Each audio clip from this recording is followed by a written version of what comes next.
शौकत अपने 20 आदमियों के साथ लाठी लेकर के खड़ा हो गया और शौकत को धमकी दी गई कि आपको गोली मार देंगे। तुमको गोली मार देंगे। उन्होंने कहा कि हमको गोली मार दो, हम मर जाएंगे, उसके बाद तुम मंदिर के इस गुरुकुल को तोड़ोगे।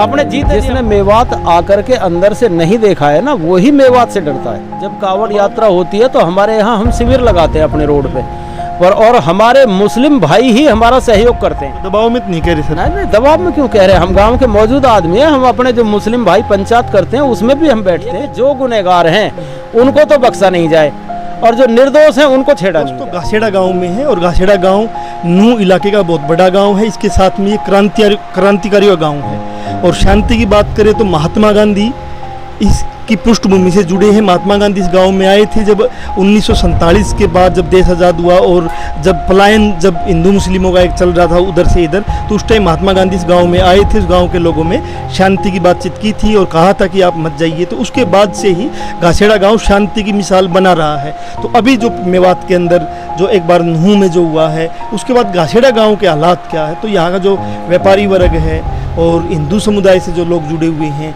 उनका क्या मानना है, एक बार उनसे हम बात करना चाहेंगे कि अभी गांव में माहौल क्या है। तो गांव में भी माहौल क्या है सर? गांव में बहुत अच्छा माहौल है हमारे यहाँ। तो मतलब ये कि किसी तरह की कोई परेशानी नहीं हुई हमें, ना पहले थी और ना ही ये नूह में जो झगड़ा हुआ है उसके बाद भी हमारे यहाँ कोई परेशानी नहीं है हमें। ना ही कोई आदमी हमसे ऊंची आवाज़ में बात करता है, ना ही झगड़े के बारे में बात करता है। हम तो अपने प्यार से रहते हैं और सभी भाई मतलब ये कि हमारा सहयोग करते हैं। किसी से हमें कोई शिकवा गिला नहीं है और नहीं किसी को हमसे होगा। गांव के अंदर आपकी दुकान है? ये जो शॉप है हमारी दुकान तो है किराने की और तम्बाकू की दुकान है मेरी। और हम अपने व्यापारी वर्ग से जुड़े हुए हैं। गांव के हम जब भी मतलब ये मौजूद आदमी सवाल ये कि शहर के अंदर ना कर्फ्यू लगा हुआ है। फिरोजपुर में भी लगा हुआ था, यहाँ भी लगा हुआ पिछले 4 से 5 दिन से। तो गांव में दुकान आपकी खुल रही है या उसकी? यहाँ तो हमारी लगातार दुकान खुल रही है। हमारी किसी दिन भी दुकान बंद नहीं हुई। किसी दिन भी दुकान बंद नहीं। तो लोग सामान खरीदने आ रहे हैं? लोग सामान खरीदने आ रहे हैं और आसपास के जो गांवों के हैं जो नूह नहीं जा सकते इस वक्त कर्फ्यू लगा हुआ, वो भी हमारे पास सामान लेके आ रहे। किसी से कोई मतलब ये कि किसी को कोई शिकायत ही नहीं है हमारे यहाँ। तो हमारे यहाँ तो ऐसे समझो कि घासेड़ा गांव के अंदर तो जैसे कोई बात हुई ही नहीं है। और हमारे गांव के जो सरपंच हैं, पार्षद हैं, वो मुखिया जी भी हमारे पास आए थे और उन्होंने कहा कि भाई किसी से कोई शिकायत हो तो हमें बताना, परंतु ऐसे कोई मौका ही नहीं मिला कि जो किसी की शिकायत हम करें।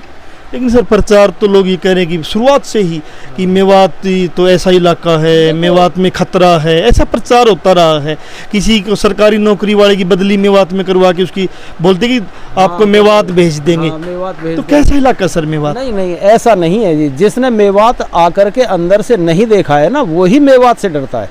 तो दबाव में नहीं कह रहे सर? नहीं, दबाव में क्यों कह रहे हैं, हम गाँव के मौजूद आदमी हैं। हम अपने जो मुस्लिम भाई पंचायत करते हैं उसमें भी हम बैठते हैं। उसमें भी बैठते हैं। हमको बुलाया जाता है, ऐसी बात नहीं है कि हमको बराबर मान सम्मान देते हैं और हम भी उनको मान सम्मान देते हैं। मेरा एक और सवाल है कि ना जो कावड़ी यात्रा होती है पूरे उत्तर भारत में, खासकर हरियाणा में कावड़ी यात्रा में हजारों लाखों लोग कावड़ लेके आते हैं और अलग अलग यात्राएं भी होती हैं। तो कभी ऐसा हुआ कि आप किसी इलाके में कावड़ी यात्रा आई हो, किसी कावड़िए के साथ या किसी मुस्लिम ने या दूसरे ने बदतमीजी की हो? हमारे गांव में तो आज तक, और कावड़ का जब कावड़ यात्रा होती है तो हमारे यहाँ हम शिविर लगाते हैं अपने रोड पे पर, और हमारे मुस्लिम भाई ही हमारा सहयोग करते हैं कावड़ी यात्रा उनकी सुरक्षा के लिए भी हमारे गांव के ही आदमी हमारी सुरक्षा करते हैं और उनको मतलब यह कि किसी तरह की परेशानी नहीं होने देते। आज तक आपने कभी इतिहास में सुना हो कि घासेड़ा गांव में कावड़ियों से कोई झगड़ा हुआ हो तो आप बताओ, या हिंदू मुसलमान का कोई झगड़ा आज तक घासेड़ा में हुआ हो तो बताओ। तो अब ये नूह में जो हुआ सर, इसमें ये कैसा हुआ कि ना इतना बड़ा विवाद हो? ऐसा है, इसके बारे में हम ज़्यादा तो कुछ कह नहीं सकते कि किसकी गलती है, प्रशासन की गलती है या मतलब ये कि आने वालों की गलती है या मतलब ये कि कुछ भाई जो हमारे बहगे हैं उनकी गलती है। इसके बारे में हम कुछ कह नहीं सकते, परंतु जो ये हुआ है ये बुरा हुआ है। ये हमारे भाईचारे को ख़त्म करने वाली बातें हैं। जो हमारा आपस में प्यार है उस प्यार को ख़त्म करने वाली बातें हैं। इनसे कुछ मतलब हासिल नहीं होना है, तो सिर्फ नफरत ही बढ़ानी है। तो हरियाणा के, खासकर मैं हरियाणा की इसलिए बात कर रहा हूँ, मैं हरियाणा से हूँ। हरियाणा, दिल्ली और जो राजस्थान है वहाँ अलग अलग जगह पे ना हिंदू समुदाय के जो संगठनों के लोग हैं वो कह रहे हैं कि ना मुस्लिमों को निकाल दो। जैसे दिल्ली से एक वीडियो आया है, हाँसी से एक वीडियो आया है कि मुस्लिमों को निकाल दो, मुस्लिमों को यहाँ सामान मत खरीदो। तो उन लोगों को क्या कहना चाहोगे? नहीं, हम तो ये कहना चाहेंगे जी, जो भी गुनहगार है, जिसने ये कर्म किया है, उसके लिए सजा दो। न कि मतलब ताकि मतलब ये किसी निर्दोष को सताना, चाहे वो हिंदू मुसलमानों के बीच में रह रहे हों या मुसलमान हिंदुओं के बीच में रह रहे हों। ऐसा तो नहीं है कि इसमें सारे ही मतलब मतलब सारे मुसलमान ही शामिल हैं, ऐसा तो नहीं है। फिर सबको सजा क्यों दी जाए? ऐसा भी नहीं है कि सारे हिंदू ही शामिल ना, सारे हिंदू भी शामिल नहीं है, परंतु प्रशासन का ये काम है, प्रशासन की ये प्राथमिकता होनी चाहिए कि जो गुनहगार हैं उनको तो बख्शा नहीं जाए और जो निर्दोष हैं उनको छेड़ा नहीं जाए। समुदाय जिस मतलब ये कि जगह पर होता है, जिस इलाके में होता है, उसकी जिम्मेवारी भी ज्यादा होती है। उसकी ज्यादा जिम्मेवारी होती है कि वहाँ के जो अल्पसंख्यक समुदाय, शायद आपको याद नहीं होगी, मेरे को अच्छी तरह याद है, 1992 में जब बाबरी मस्जिद टूटी थी, जब झगड़ा हुआ था, तो जब भी इन मतलब ये कि उस वक्त भी इन विधायकों ने कुछ नहीं किया सिवाय मतलब ये कि आग को भड़काने के लिए काम किया था इन्होंने। लेकिन आम जो जनता आज भी इन्होंने इस आग को रोकने के लिए कोई कदम नहीं उठाया। और अगर ये, जबकि इनमें इतनी ताकत थी, इतना इनका मतलब ये वर्चस्व था कि अगर ये चाहते तो ये झगड़ा भी नहीं होता, परंतु इन्होंने इसके लिए भी कदम नहीं उठाया।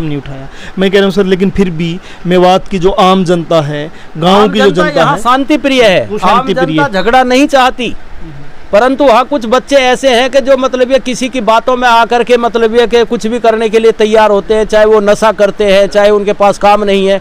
परंतु यहाँ पर मतलब ये हम ये कहेंगे कि जो हमारी उम्र के या हमसे बड़ी उम्र के, हमारे बराबर के सारे भाई ऐसे हैं कि जो अमन प्रिय हैं, जो झगड़ा चाहते ही नहीं। तो सर, समय मेरा सवाल ये है कि भविष्य में ऐसे झगड़े न हो और अमन शांति बड़े पैमाने पे बने, और मैं फिर कह रहा हूँ यात्रा विकास के लिए निकले, उसके लिए कोई प्रयास हम मेवात में प्रयास कर रहे हैं। हम तमाम भारत के और मेवात के मूल निवासियों को इकट्ठा कर रहे हैं। उनके अंदर वैचारिक जो लड़ाई है, देश में वैचारिक लड़ाई चल रही है, ये संघ परिवार बनाम जो मूल निवासी परिवार है उसकी लड़ाई है देश में।